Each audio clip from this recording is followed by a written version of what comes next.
오늘 우리에게 주신 하나님의 말씀은 구약 성경에서 봅니다. 구약 성경 921쪽 잠언 11장 6b 절을 보도록 하겠습니다. 그 6절이 상반절과 하반절로 이렇게 의미가 이렇게 상반되게 나누어지는데, 오늘은 그 6절에서 상반절 A를 읽지 않습니다. 왜냐하면 그것은 우리가 들여다보지도 않고 거론하지도 않고 설교하지 않을 것이기 때문에 그렇습니다. 그래서 초점을 맞춰서 잠언 11장 6b절을 우리들이 주목하도록 하고, 그 장성 목사가 풀어서 번역한 연역본으로 봉독에 올립니다. 사특한 자는 자기에게 잡히리라. 아멘. 오늘 우리는 성령님 아래 성경 위에 하나님의 말씀을 듣기를 원합니다. 오늘 여러분들이 주목하실 설교 제목은 자기 구멍이란 무엇인가 입니다. 특별히 여러분들이 주보를 보시게 되면 자기 구멍이라고 하고 그 옆에 장성 용어라고 이렇게 표기한 것을 볼 수 있습니다. 이게 무슨 말인고 하니 장성 목사가 만든 용어이다, 이런 뜻입니다. 요즘 많은 사람들이 디지털 시대에 살면서 어떤 모르는 단어가 나오게 되면 이게 무슨 뜻이지 싶어서 즉시 검색을 합니다. 그런데 제가 검색하는 분들을 도와주기 위해서 미리 알려드리는 겁니다. 이건 검색에도 나오지 않는다, 장성 용어다 하는 말을 구태여 밝힌 것은 그런 의미가 있다 하는 것을 여러분이 알아두실 수 있기를 바랍니다. 자기 구멍이라고 하는 말은 우리 집안에서 저희 부모님이 자주 쓰시던 용어였습니다. 그래서 이거를 우리 집안에서 또 평안도 가정에서는 잘 썼는데, 다른 집에서는 이 자기 구멍이라는 말을 쓰지 않고 조금 그 드센 거친 용어를 사용했습니다. 그게 뭐냐면 자기 무덤이라는 것입니다. 어떤 사람이 그 간암에 걸렸어요. 그런데 이 사람이 술을 너무 좋아해서 간암에 걸린 겁니다. 그래서 의사가 하는 말이 뭐라고 그랬느냐면, 간암 사기십니다. 이제 무조건 술은 끊으셔야 되겠습니다. 또 담배도 혹시 피고 있다면 당장 끊으셔야 됩니다. 뭐 섭식 중요한 거 말할 것도 없지만 일단 그건 끊으셔야 됩니다, 이렇게 얘기했습니다. 그랬더니 그분이 하는 말이, 내가 평생 술로 위로를 받고 술로 내 스트레스를 해소하고 술로 친구들을 만나면서 즐겁게 살아왔는데 내가 어찌 그 술을 멀리할 수 있다는 말이요. 그리고 술을 계속 마셨습니다. 그리고 오래지 않아 그분이 운명을 달리하게 되었습니다. 그럴 때 어른들이 하는 말이, 그 사람 자기 무덤을 팠다, 이렇게 얘기를 하는 겁니다. 이렇게 자기 무덤이라고 하는 말은 자기가 망할 줄 알면서도 지속하는 행위를 일컫는 말입니다. 또 그 사람이 자기가 건강을 해치고 목숨을 잃을 줄도 알면서도 어떤 걸 하는 겁니다. 그게 자기 무덤이라는 말이 쓰여지는 용례입니다. 어떤 사람이 성격이 과격해요. 그래서 직장에서 조금이라도 그 부당한 처우를 받았다고 생각하면 지위 고하를 가리지 않고 이 친참이 막 대드는 겁니다. 그랬더니 우더러들이 도무지 안 되겠다고 하면서 그 사람을 해고하는 지경에 이르렀습니다. 주변에 있는 사람들이 말합니다. 그 사람 자기 무덤을 팠지, 이렇게 얘기를 합니다. 근데 이제 그건 이제 자기 무덤의 경우고요. 자기 구멍이라고 하는 말은 어느 때 쓰이는 말인고 하니 자기 무덤보다는 조금 부드럽습니다. 그러나 좋은 의미는 아닙니다. 이런 때 쓰이는 겁니다. 어떤 사람이 기침을 해요. 그런데 이 사람이 기침을 계속하면서도 담배를 끊지 못하는 겁니다. 그때 하는 말입니다. 자기 구멍을 파고 있구만. 이게 자기 구멍입니다. 이게 무슨 말이냐면, 어떤 사람이 뭘 하는데 자기에게 손해가 되는 일을 하는 겁니다. 자기에게 유익이 하나도 없는데 그 일을 계속 하는 겁니다. 근데 그때 그 사람의 행동을 보고 뭐라고 표현하는고 하니 자기 구멍을 판다, 이렇게 얘기를 하는 겁니다. 그래서 여러분, 오늘 21세기를 사는 현대인의 특징이 뭐냐면 자기 구멍을 너무 많이 판다는 겁니다. 그래서 왜 이렇게 구멍을 많이 파는지 모르겠어요. 그래서 여러분 너무 많은 것을 사람들이 이렇게 관여되어 있고 너무 많은데 코를 디밀고 있고 너무 많은데 손을 대고 있다는 겁니다. 예를 들자면 음악만 하나 예를 들겠습니다. 여러분 음악의 장르가 얼마나 많은지 아십니까? 이 세상에 얼마나 많은 그 음악이 있고 노래가 있는지 아십니까? 얼마나 다양한 가수가 있고 또 연주자들이 있는지 여러분이 아십니까? 이건 뭐 말로 다 할 수 없는 음악의 세계가 있어요. 그런데 어떤 사람이 음악을 즐겨합니다. 또 음악에 시간을 투자합니다. 왜? 이제 자기가 좋아하는 음악을 찾으려니까 시간을 투자합니다. 또 그것을 좋은 음반을 구하려고 하고 또 자기가 그것을 소비하려고 하기 때문에 시간을 쓰고 합니다. 근데 이런 것들 모두가 다 뭡니까? 자기 구멍을 파는 겁니다. 그래서 여러분들이 내가 평생을 살아오면서 내가 내 자신에게 유익한 일만 해온 사람은 자기 구멍을 안 판 사람입니다. 그런데 자기 자신이 빤히 아는데도 자기에게 유익하지 않은 행동을 계속했다. 그건 자기 구멍을 판 거라는 거죠. 그래서 여러분 오늘 성경 말씀을 통해서 우리 자신을 비춰봐야 됩니다. 본문 말씀 보겠습니다. 사특한 자는 자기 악에 잡히리라. 성경은 자기 구멍을 자기 악이라고 부릅니다. 그러니까 자기 악이라는 건 뭐냐면 이런 뜻입니다. 무슨 말이냐면 악이 다 자기에게서 나오죠. 그런데 자기 악이라는 말은 이런 뜻입니다. 그 사람에게서 나쁜 것이 좋지 않은 것이 나왔는데 그것이 이 사람에게 도로 가서 이 사람에게 해를 끼치고 있다는 겁니다. 그러니까 예를 들어서 어떤 도적 얘기를 하겠습니다. 어떤 사람이 소매치기를 배웠어요. 그래서 소매치기를 통해서 돈을 쉽게 벌기도 하고 그 유흥비를 쓰기도 하고 즐거운 시간을 보낼 때도 있었습니다. 그렇지만 언젠가는 잡히지 않겠습니까? 언젠가는 사법적인 심판을 받고 감옥에 가지 않겠습니까? 그래서 그 사람이에게서 이렇게 도적질이라고 하는 소매치기라고 하는 어떤 나쁜 것이 나왔는데 그것이 그 사람에게 유익을 줬느냐? 한때에 무슨 소득은 되었는지 모르지만 결과적으로 이 사람의 인생에 중대한 타격을 입히게 됩니다. 근데 그게 뭐냐? 그게 자기 악입니다. 이게 자기 악이 의미하는 건 이렇습니다. 예를 들자면 이렇습니다. 여러분, 히틀러가 600만 명이나 되는 유다인들을 학살했습니다. 근데 히틀러의 제3제국이 승승장구하고 있었을 때에는 본인에게 피해가 되지 않았습니다. 그런데 연합국이 이제 독일을 향하여서 총공세를 감행하고 그리고 히틀러의 제국이 파괴되고 멸망하는 날 그에게 있던 악이 그에게로 돌아가서 그를 저격하고 타격하고 파괴시켰습니다. 그게 뭡니까? 그게 자기 악이라는 겁니다. 그래서 여러분들이 인생을 점검할 때 자신을 봐야 됩니다. 나는 나에게 유익한 일만 하고 있는 거냐? 이거 보셔야 됩니다. 예를 들자면 저는 개인적으로 이렇게 생각해요. 저는 게임을 안 하거든요. 그런데 게임 한 사람들은 열심히 이렇게 봤어요. 그런데 제가 내린 결론이 하나예요. 그게 뭐냐면 내가 이렇게 옆에서 구경만 하고 내가 느꼈던 그 어떤 감동이 있어요. 어떤 감동이 있냐면 이건 빠져들면 헤어날 길이 없겠구나 하는 감동을 받았어요. 이건 빠져들면 벗어날 길이 없겠더라고요. 너무 재밌어서. 그래서 저는 알았어요. 이건 손대면 안 되는 것이겠구나 하고 알았어요. 그래서 여러분 게임이라는 게 이렇습니다. 처음에 1시간 가지고 돼요. 근데 1시간 가지고 안 됩니다. 요즘 나오는 게임을 하려고 그러면 제가 이렇게 대충 계산해 봐도 6시간은 해야지 한 것 같은 느낌이 들겠더라고요. 게임이 워낙 복잡해.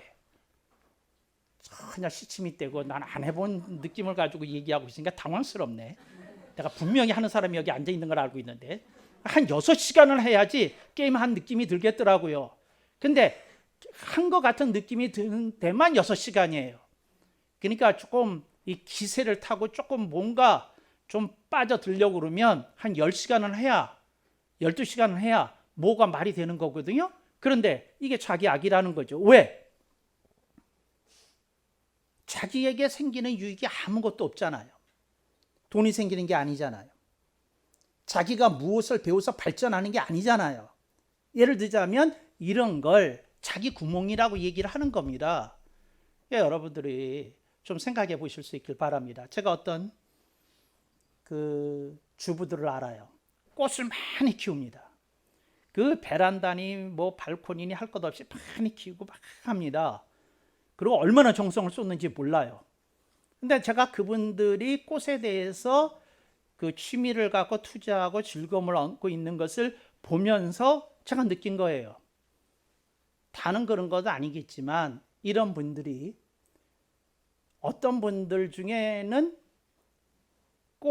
꽃나무하고 보내는 시간을 좀 줄이고 자녀들하고 대화하는 시간을 더 써야 되는데 자녀들하고 대화를 하면 열받아요. 근데 꽃나무하고 대화를 하면 마음의 평화를 얻어요. 그러니까 누구하고 대화를 해야 되겠어요? 지금 사람 자기 속속이는 자녀하고 대화를 해야 되겠습니까? 발코니나 베란다에 있는 이 자기 친구들하고 대화를 해야 되겠습니까? 이게 자기 구멍이에요. 이분은 본인이 뭘 하고 있는지를 몰라. 내가 이렇게 많은 시간을 여기에다가 쓰고 있는 것이 어떤 해를 일으키고 있는지를 몰라요. 여러분, 우리나라에서 애완동물을 키우는 사람들이 많아요. 근데 여러분, 그렇게 애완동물에다가 정성을 쏟는 만큼 사람에게다가 정성을 쏟았으면 대인관계가 굉장히 풍성하고 부요롭게 그 사람에게 보람으로 다가섰을 겁니다. 근데 이 동물이나 꽃나무에게 하는 만큼 사람에게 이게 안 돼요. 이제 그런 걸 뭐라고 부르느냐? 자기 구멍이라고 부르는 겁니다. 자기 구멍이라고. 자기 구멍이라고. 제가 아는 어떤 젊은이가 있어요. 집이 좀 살아요. 이게 무슨 말이냐면 세수를 집에서 안 해요. 미장원 가서 합니다. 그러니까 모자를 쫙 이렇게 하고요. 모자를 확 뒤집어 쓰고 뭐하고 그리고 그 뭐죠? 행거 하나 들고 갑니다. 자기가 갈아입을 옷 하나 이거 갑니다. 언니 나 세수해줘부터 시작해요. 그리고 거기서 샴푸하고 언니 나 화장 좀 해줘. 그리고 거기서 다 해요. 그렇게 살아. 근데 저는 이런 생각을 하는 거죠. 뭐냐면 이게 자기 구멍인 걸 왜 모르냐 하는 말이죠. 이게 자기 구멍이라는 걸 왜 모르냐. 여러분들이 갖고 있는 어떤 습관, 생활 패턴, 라이프 스타일, 기타 등등 뭐든지 있을 테인데 여러분 그것이 자기 구멍인지를 여러분들이 이렇게 들여다봐야 된다는 겁니다. 그런데 이 자기 구멍을 들여다보는 몇 가지 이렇게 점검하는 척도가 있습니다. 그 척도에 대해서 말씀드리려는 거예요. 이것이 장기적으로 나한테 이로운 거냐 해로운 거냐 그거 들여다보셔야 됩니다. 나한테 해가 되는 거면 하면 안 됩니다. 나한테 이로운 거면 해도 됩니다. 근데 장기적으로 나한테 이로운 것이 아니면 그거 하면 안 됩니다. 안 돼요. 어떤 분이 이렇게 운동을 헬스 매니아예요.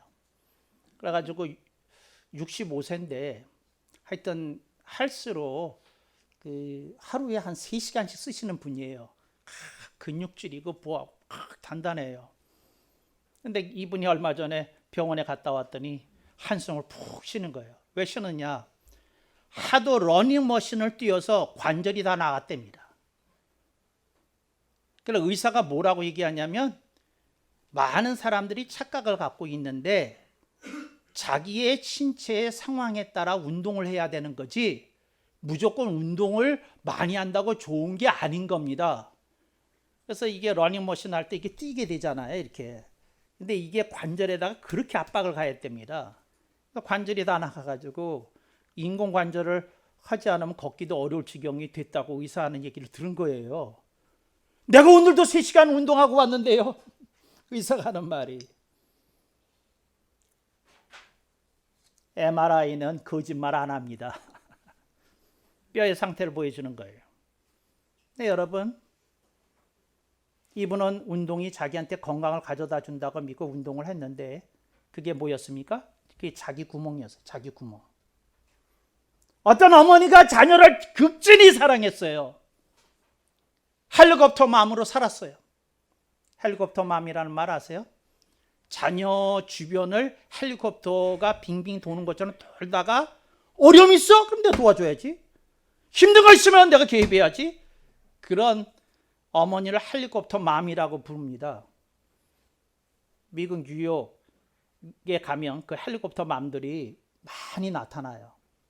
아이들 공부시켜가지고 아이비리그 그 스쿨에다가 보내놓고 정기적으로 와서 다 점검하고 필요한 거 해주고 자동차 사주고 집 구해주고 별거 다 합니다.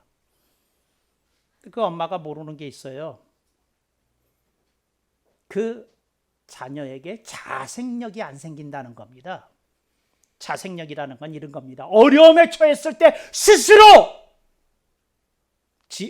갖춘 지혜와 능력으로 타개하는 힘, 이게 자생력인데 자생력을 키워주지 않고 있더라는 거죠. 그 엄마가 한 100년은 더 사셔야 될 텐데 엄마 그렇게 살지 못할 때 그 자녀들의 인생이 어떻게 되겠습니까? 근데 이런 게 다 자기 구멍이에요. 우선 여기서 잠깐 중간 경고 하나 드리고 넘어가야 되겠어요. 제가 모든 사람을 관찰한 바에 의하면 자기 구멍이 없는 사람이 없더라고요. 자기 구멍이 다 있어. 아니 이름만 종류가 달라. 종류가 다른데 다 자기 구멍이 있어. 그래서 여러분 오늘 기점으로 여러분들이 자기 구멍이 뭔지를 조금 이렇게 생각해 보셔야 됩니다. 좀 해보셔야 됩니다. 여러분들 중에 이런 말 들으시는 분 있잖아요. 아 정말 화끈하십니다. 아 정말 시원하십니다. 이런 분 이용당하고 있어요. 이 사람이 화끈해요. 왜? 친구들이 뭉기적거리고 있으면 얼른 나가서 음식값 내야 돼. 너무 화끈해서. 여러 사람의 가슴을 시원하게 해줘. 그래서 사람들로부터 나이가 자기보다 한 5살 위인 사람으로부터도 형님이란 소리를 들어. 근데 내가 어떤 분을 봤는데 어떤 분이 인사하는데 형님하고 인사를 하더라고요. 내가 보는데 이분이 한 10살은 더 많게 보였는데 그래서 제가 알았어요. 아하, 이분이 늘 호구가 돼서 밥을 사주시는 분이구나. 아, 이분은 늘 밥을 얻어먹기를 즐겨하는 분이구나. 나이 드신 분들이 나이 어린 사람한테 형님 하면 알아보는 거예요. 근데 본인이 화끈하고 시원한 그 성격 때문에 본인이 피해를 보고 있는 거 생각 안 하고 있거든요. 여러분! 허튼 돈 쓰면 안 돼. 아내한테 그 용돈 줘야지. 아멘 소리가 이렇게 작아서 되겠어요? 그렇잖아요. 근데 그런 거예요. 여러분들이 인생을 살아가는 어떤 패턴이 있고 어떤 것들이 있어. 근데 그게 자기 구멍이야. 제가 아는 어떤 분은 홈쇼핑에 세미 중독이 됐어요. 한 반 정도 중독이 돼 있었어. 그래서 하루에 한 건은 홈쇼핑 채널이 한 6개나 된다고 그래요. 왔다 갔다 하면서 뭐 하나를 사야지 그날 살아있는 느낌을 받는데 이게 자기 구멍이야. 어떻게 그렇게 됐어? 내가 아는 그 젊은이 중에 하나는 하루 종일 학교에서 수업이 안 되더래요. 근데 왜 안 됐느냐 하면 아침마다 이제 그 학교 수업이 한 10시, 11시 이렇게 짜가지고 대학생인데 근데 아침에 학교로 가면서 늘 들르는 스타벅스에서 에스프레소 한 잔을 마시고 학교를 가는 걸 즐거움으로 삼았는데 그날 늦게 일어난 통에 그걸 못 마셨다는 거예요. 하루 종일 손이 안 잡힌대. 강의도 안 들어오고. 자기 구멍이야. 그래서 저는 여러분한테 지금 얘기하는 거예요. 내가 여러분 그 다 검사해 드릴 수는 없고 자기 구멍이 있어. 근데 여러분 그 패턴 바꿔야 돼. 그런데 그게 무슨 얘기를 하는 거냐면 자기에게 해가 된다. 장기적으로. 또 하나. 자기 구멍이라는 게 뭐냐? 보람을 가로막아요. 보람을. 인생이라는 것은 어떤 결과를 통해서 뿌듯함, 흐뭇함을 느낄 수 있어야 돼. 그게 인생의 흐름이 되어야 되고 인생의 결론이 되어야 돼. 그래서 보람이에요. 근데 여러분 자기 구멍에 빠지면 인생의 보람은 찾아오지 않아요. 여러분 제발 좀 벗어나세요. 인생 점검하시고 제대로 좀 알차게 이게 알차게가 맞는 말이네. 알차게 제대로 멋지게 그렇게 사셔서 뭐 하실 수 있기를 바래요. 하기를 바래. 나는 어떤 여성들이 얼굴 보면 시간이 나와요. 아, 화장에 30분 쓰신 얼굴이다. 1시간 쓴 얼굴이다. 2시간 얼굴이다. 제가 이 정도 사니까 얼굴 보면 견적이 나와요. 얼마나 시간 썼는지. 근데 제가 어떤 여성들 보면, 특히 젊은 사람들 보면 그 얼굴 보면서 문득 이런 생각이 들 때가 있어요. 젊음이 가장 아름다운 건데 저렇게 덧칠을 하고 싶을까? 그거 모르고 사는 거예요. 그게 자기 구멍인 줄 모르고 사는 거예요.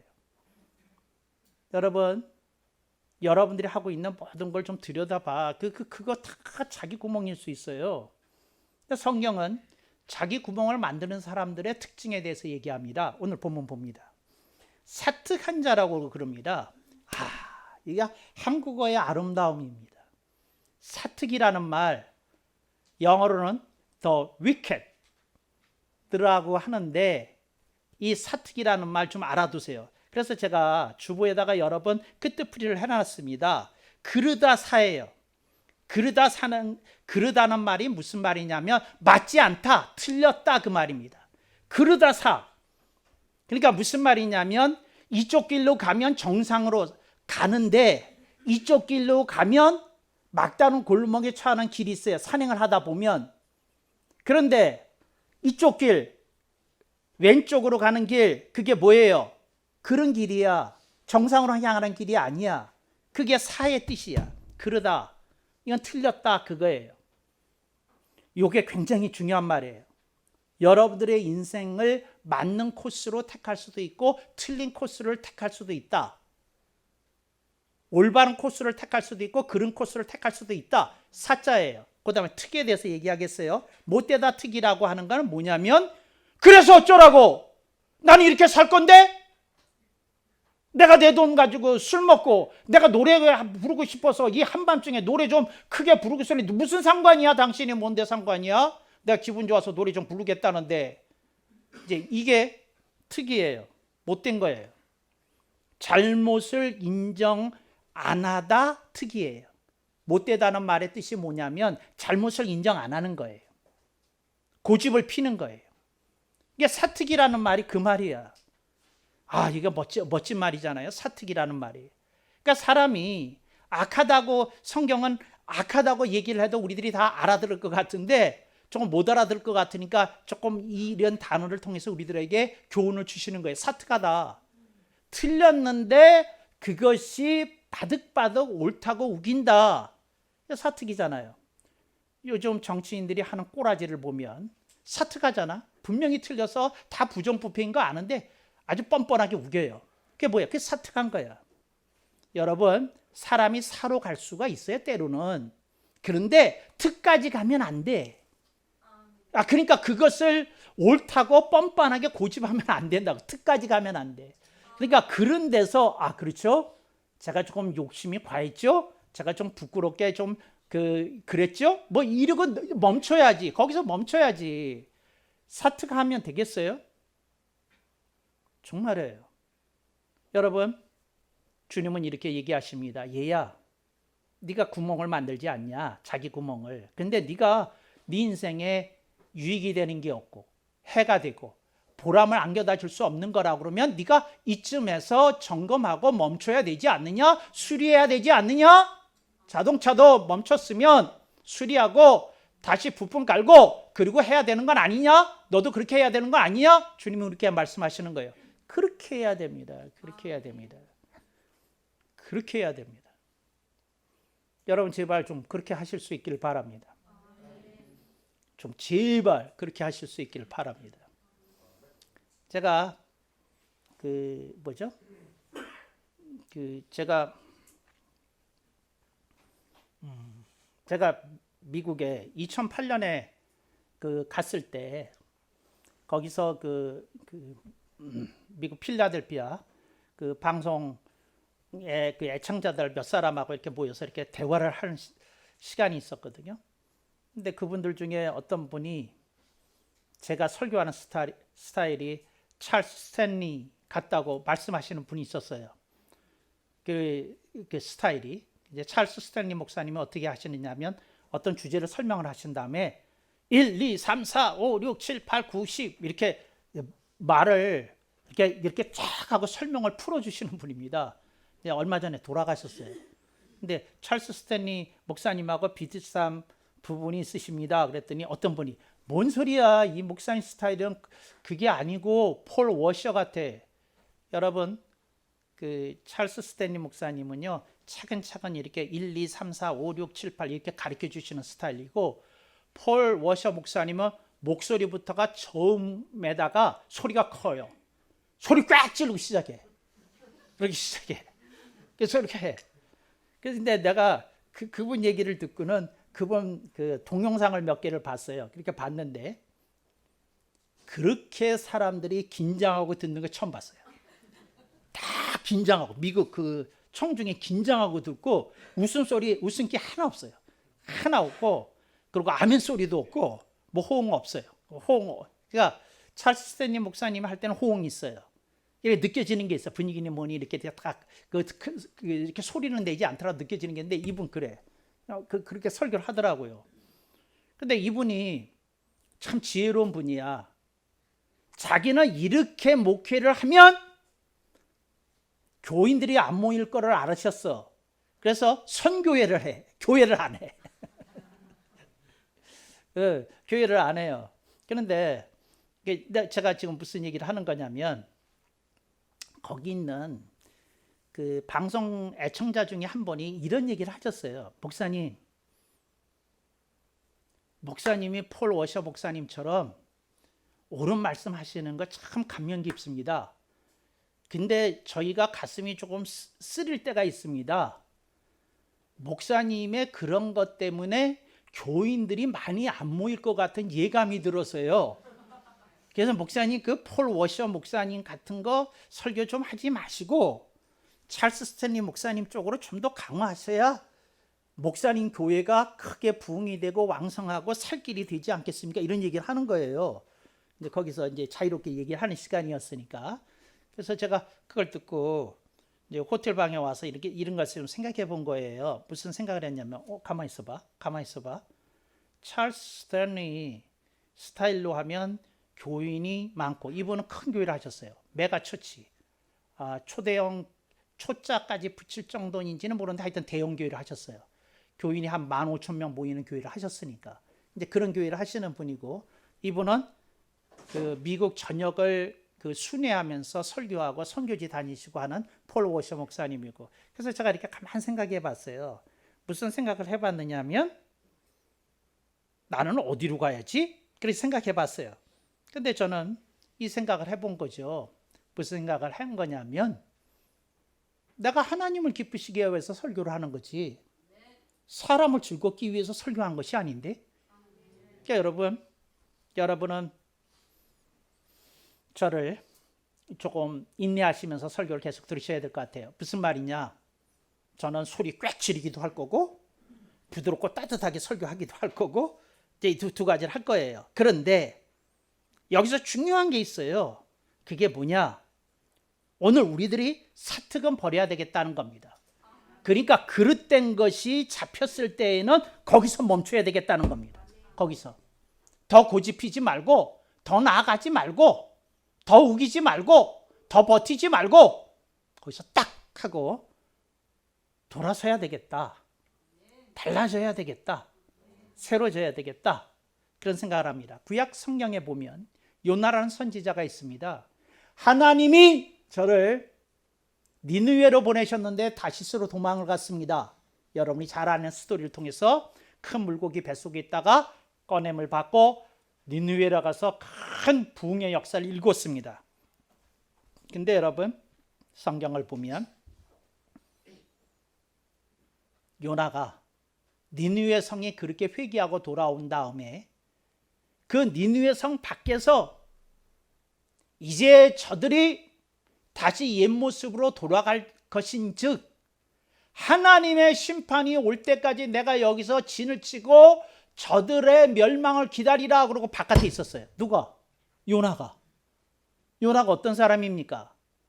잘못을 깨달았다고 그러고 물고기 뱃속에서 회개를 했는데 그의 모습 속에서 무엇이 발견됩니까? 특이 발견돼요. 사특이 발견돼요. 잘못했던 것을 잘못했다고 인정했는데 진짜 인정한 것이 아니라 임시 방편이었고 그는 끝까지 자기의 스타일을 고집하는 인생으로 남았다는 것을 성경은 우리들에게 보여줍니다. 여러분, 여러분들이 그릇될 수 있어요. 그러나 하나님의 말씀이 그것이 잘못된 길이라고 적시했을 때 거기서 멈춰야 됩니다. 거기서 토해내야 됩니다. 거기서 다른 길로 코스를 바꿔야 됩니다. 하나님이 그런 인생을 찾고 계시고 기다리고 계십니다. 하나님이 여러분들의 인생에 깨달음을 주셔요. 근데 알았을 때 그냥 딱 하고 멈춰서 거기서 더 이상 나가면 안 되는 겁니다. 이건 내 스타일이야. 나는 이렇게 살 거야. 뭐 누구 아무도 저 간섭하면 안 돼. 뭐 이렇게 얘기하면 되겠어요? 고등학교 동창 둘이 만났어요. 하나는 목사가 되었고 하나는 술고리가 되었어요. 근데 술고리가 이런 얘기를 하는 거예요. 예수 믿으라고 그러니까 이 술고리가 이런 얘기를 하는 거예요. 우리 양심적으로 얘기해 보자. 나는 모든 사람한테 자신 있게 얘기할 수 있다. 나는 술이야말로 내 인생의 즐거움이라고 얘기할 수 있다. 내 목사인 너 가방 내려와. 성경을 하나 꺼내더니 내가 술 마시는 만큼 너는 성경을 마시냐 먹냐 이렇게 했다는 거야. 그러면서 하는 말이 내가 네 고등학교 때를 아는데 너 책 읽는 거 더럽게 싫어했어. 아마 목사가 돼서도 성경 그렇게 안 읽을 거야. 그런데 그 수준으로 나를 가리키려고 들고 전도하려고 드냐? 적어도 내가 술을 좋아하는 만큼 성경이 좋아진 다음에 즐거워진 다음에 찾아와봐. 그래서 그 친구가 성경을 한 10독을 갑자기 했대. 몇 달에 걸쳐서. 그 친구 다시 만났대. 그때 친구가 얼굴 보니까 성경 읽을 얼굴이네 뭐 그러더래요. 밥 먹는데. 그래서 그래. 내가 네 말을 듣고 깨달음이 오고 분해서 성경을 십독하고 너를 만들어 봤다. 그랬더니 멀었다. 술은 나에게 즐거움을 준다. 성경은 너한테 즐거움을 주지 않고 부담만 주지 않느냐 이러더라는 거예요. 나 그 얘기 듣고 생각나는 게 많이 있었어. 여러분은 제 설교 들으시면 즐겁죠? 부담만 하고 와가지고 인상파 되시는 거 아니시죠? 아니 내가 조금 약간 캥기는 게 있어가지고 어떠셔요? 뭐 어떠셔요? 즐겁죠? 그랬다는 거예요. 그래서 이 목사가 막 울었대. 하나님 어떻게 성경을 먹어야 기쁘고 즐겁게 먹을 수 있겠습니까? 저놈의 시키가 이때까지 꼭 이기고 싶은데 자기는 술을 마실 때 즐거움을 얻는데 넌 성경을 읽으면서 기쁨과 즐거움을 얻느냐고 이런 소리를 하는데 양심적으로 괴롭습니다. 막 그러면서 울었대. 그러나 어느 날 우연히 무슨 모임 갔다 그 친구를 다시 한번 만났대요. 그랬더니 그 친구가 이런 얘기를 하더라는 거야. 뭔 일이 있었네? 네 얼굴에서 겉불이 벗겨졌어. 너 이제 어디 가서 전도해도 되겠다. 여러분, 술을 마셔도 이런 경지에서 마시면 사람이 보이나 봐요. 술을 마셔도 이 경지에서 마시면 어떠실 것 같아요? 그래서 그 느낌이 많이 있었다는 거예요. 그래서 이런 얘기를 내가 전해 듣고 내가 깨달은 게 있어요. 그게 뭐냐면 따라합시다. 인생 노출. 노출 인생. 우리들의 모습이 노출되어 있어요. 다른 사람들이 읽고 있다고. 다른 사람들이 우리가 어떤 상태인지 어떤 경지인지 다 파악하고 있다고. 누가 누구를 속일 수 있어? 누가 누구를 아니라고 그럴 수 있어? 여러분들이 인생에 노출되어 있는 인생이라는 걸 여러분들이 좀 깨닫고 내가 조금 잘 살아야 되겠다. 자기 구멍이나 파면서 살면 안 되겠다.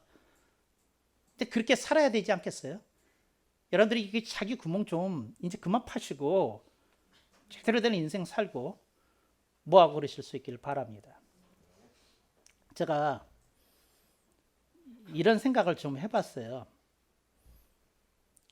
이 동네에 그 빵집에 그런 분이 계시거든요.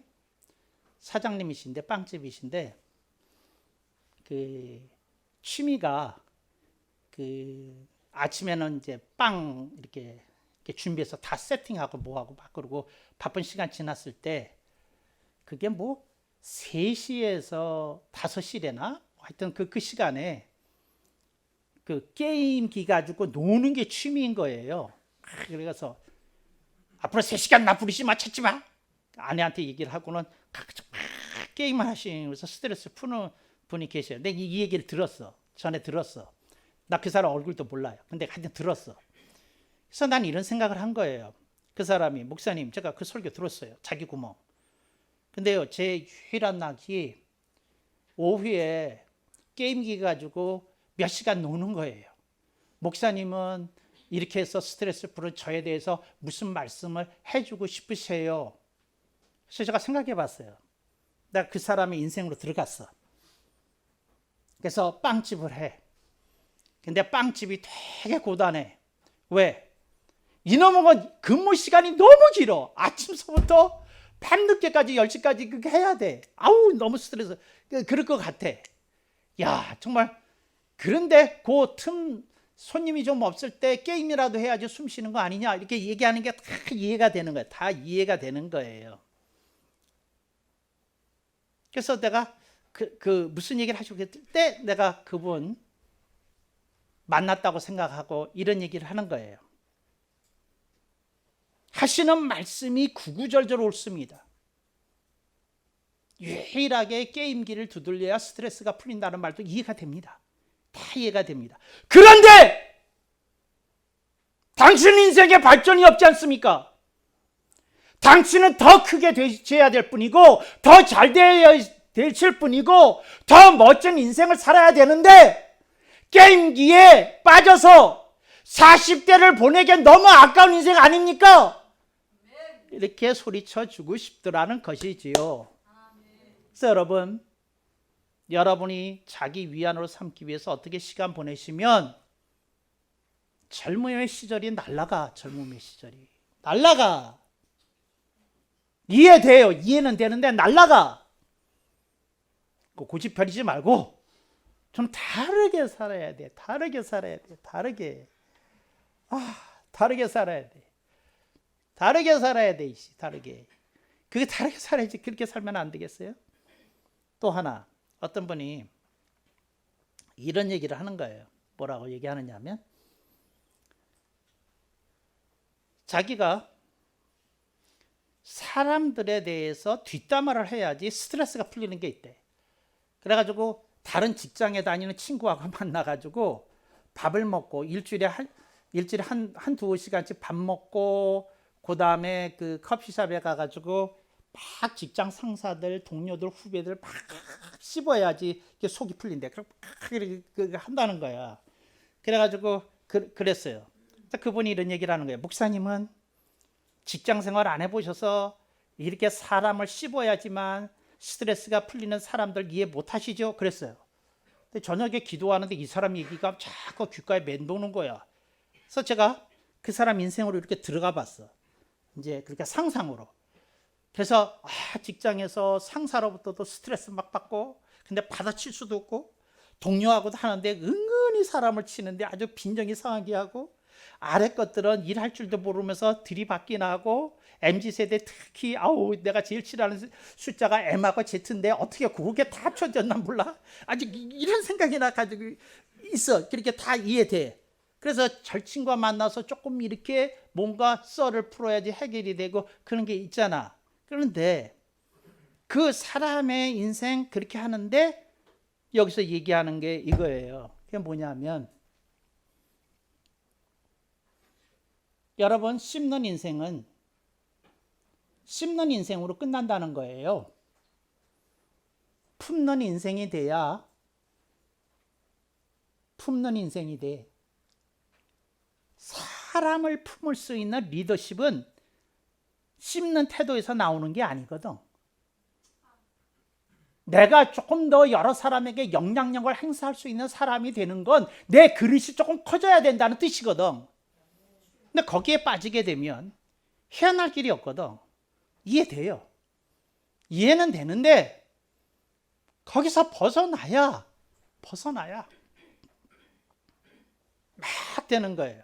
막 이렇게 되는 거예요. 제가 오늘 잠을 자는데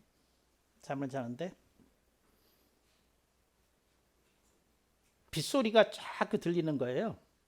여러분 진짜 잠이 들면 빗소리 안 들리다가 뭐 어떻게 하다 보면 빗소리 들리거든요. 근데 우리 집에 한쪽 방은 빗소리가 유난히 많이 들리기로 유명해요. 그냥 물이 촤촤촤촤 흐르는 소리가 들려요.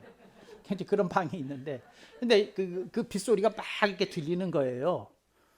근데 그때 이제 저는 자면서도 왜 반쯤 깨어 있느냐면 설교 준비해야 되니까 반쯤 깨어 있거든요. 비가 오는데 깨어 있는데 그때 제가 이런 생각을 하는 거예요. 무슨 생각을 하는 거냐면 인생에 이 자연스럽게 내리는 빗줄기의 소리도 나를 신경 쓰게 하는데 이 세상에 나를 건드리는 게 얼마나 많겠어. 그런데 그때 여러분들이 깨달아야 될 게 있어요. 그게 뭐냐면 여러분들이 건드려짐을 받는 존재라는 걸 깨닫고 털어낼 수 있어야 돼. 그냥 탁 하고 이렇게 그냥 털어낼 수 있어야 돼. 예수님 안에서 그걸 이렇게 딱 이겨낼 수 있어야 돼. 그거 하나하나 다 그렇게 여러분들이 빠져서 그거 신경 쓰면서 그렇게 살 일이 아니야. 좀 벗어나야지. 털어내야지. 좀 이겨내야지. 정말이에요. 그래서 제가 생각을 바꿨어요. 뭐라고 바꿨느냐면 이게 우기다. 빗소리를 연주하는 악기다. 우기. 야, 비우 악기 기. 어떻게 생각해요? 그냥 그 다음부터 그렇게 생각하는 게 뭐라고?